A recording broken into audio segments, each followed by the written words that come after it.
Hello দর্শক, বাংলাদেশের চলমান পরিস্থিতি নিয়ে বেশ শঙ্কায় পড়েছিল বাংলাদেশ ক্রিকেট বোর্ড। অবশেষে সব শঙ্কা দূর করে দিয়ে বাংলাদেশি ক্রিকেট বোর্ড ও পাকিস্তান ক্রিকেট বোর্ডের নতুন সিদ্ধান্তে আগের সূচি অনুযায়ী 3 দিন করে পেছালো। দর্শক, মঙ্গলবারে যাওয়ার কথা ছিল পাকিস্তান সফরে বাংলাদেশের এ দলের, কিন্তু দেশের পরিস্থিতির কারণে যেতে পারেনি তারা। আগামীকাল শুক্রবার পাকিস্তানের উদ্দেশ্যে রওনা দিবে বাংলাদেশ এ দল। আগামী 10ই আগস্ট থেকে শুরু হওয়ার কথা ছিল 4 দিনের ম্যাচ, সেটা পিছিয়ে 13ই আগস্ট করা হয়েছে।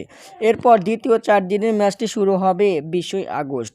এরপর 3টি একদিনের ম্যাচ 26, 28, 30 আগস্ট হবে। সবগুলো ম্যাচ হবে ইসলামাবাদে।